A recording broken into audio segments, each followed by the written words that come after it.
ইন্ডিয়ার মতো দেশে আর 30-40 বছর পরে পাওয়া যাবে না খাওয়ার জল।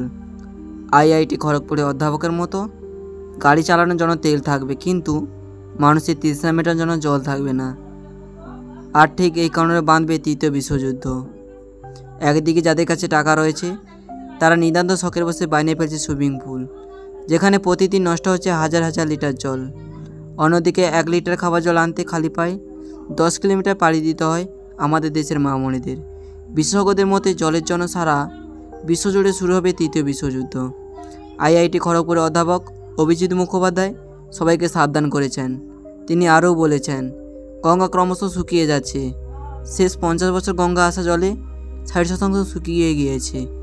এরকম চলতে থাকলে 2050 সালে গঙ্গা জল প্রায় শুকিয়ে যাবে। আমরা ছোটোবেলা থেকে পড়ে এসেছি জলই জীবন, কিন্তু চারিদিকে জলের হাহাকার দেখে আমাদের টনক নড়েছে কি? আসুন আজকে ভিডিওতে জেনে নেই। সারা পৃথিবী জুড়ে আস্তে আস্তে জলের সংকট কমেই চলেছে। জল সংকটের সমাধান বাকি। দক্ষিণ আফ্রিকায় বিখ্যাত শহর কেপটাউন। ক্রিকেটের দৌলতে বাঙালির কাছে অজানা নয় এই শহর। ছবির মতো সাজানো এই শহর দারুণ উন্নত বটে। 2008 সালে এক অদ্ভুত কারণে পৃথিবী জুড়ে খবরে আসে কেপটাউন। খবরে আসার কারণ, দক্ষিণ আফ্রিকায় বৃহত্তম ও সবচেয়ে উন্নত এই শহর জারি করা হয়েছে ডে 0 সতর্কতা। অর্থাৎ আর কিছুদিনের মধ্যে এমন দিন আসবে যেদিন শহরে কোনো কল থেকে আর জল পড়বে না। শহরের লোকেরা এই ব্যাপারটা সিরিয়াসভাবে নেননি। এটাই হয়েছিল সেই দিন। সরকার সতর্কতার ঠিক 1 মাস পরে কেপটাউনের শহরের সমস্ত বাড়ির জল আসা বন্ধ হয়ে যায়। জলের জন্য হাহাকার শুরু হয় সারা কেপটাউন জুড়ে। সরকারের তরফ থেকে সারা শহর জুড়ে তৈরি করা হয় মাত্র 150টির মতো কালেকশন পয়েন্ট। 45 লক্ষ শহরবাসী প্রতিদিন মাত্র 25 লিটার জল পেতেন।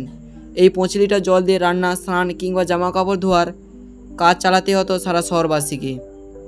ইন্ডিয়াতে হয়তো এই দিন আসতে বেশি দেরি নেই। পৃথিবীতে 3 ভাগ জল 1 ভাগ স্থল থাকলেও সমগ্র পৃথিবীর মাত্র 2% জল বিশুদ্ধ, মানে যা খাওয়ার উপযোগ্য। আর এই সামান্য পরিমাণ জলে মিশেছে কলকারখানা দূষিত পদার্থ। ভালো ফলনের জন্য ভুঁড়ি ভুঁড়ি ব্যবহার হচ্ছে কীটনাশক, আর এই কীটনাশক এসে মিশেছে বিশুদ্ধ জলে। এর ফলে দূষিত হচ্ছে জল। এই সময় দাঁড়িয়ে সবার আগে জল সংরক্ষণের উপর জোর দিতে হবে। সরকারের তরফ থেকে জল সংরক্ষণের জন্য উপযুক্ত পরিকাঠামো করা দরকার। অভিজিৎ মুখোপাধ্যায়ের মতে, মানুষকে জলের ব্যাপারে সচেতন করা এখন সবচেয়ে গুরুত্বপূর্ণ কাজ। মানুষকে বোঝাতে হবে জল শুধু প্রাকৃতিক সম্পদ নয়, জল পরবর্তী প্রজন্মের অধিকারক। আর এই পদক্ষেপ এখনই নেওয়া দরকার, না হলে হয়তো সত্যি সত্যি জলের জন্য বিশ্বযুদ্ধ শুরু হবে। সেই বিশ্বযুদ্ধ ঠেকানোর দায়িত্ব কিন্তু আমাদের নিতে হবে। জল নষ্ট হতে দেখলে সঙ্গে সঙ্গে ব্যবস্থা নিতে হবে। মানুষকে বোঝাতে হবে জলের কী গুরুত্ব। মধ্যকথা, এই লড়াই আমাদের জিততে হবে। আর আমরা জানি এই লড়াই জেতার জন্য সবাই একসঙ্গে কাঁধে কাঁধ মিলে কাজ করব। কি তাই তো? প্রতিদিন নতুন নতুন ভিডিও দেখতে চোখ রাখুন এই পেজে।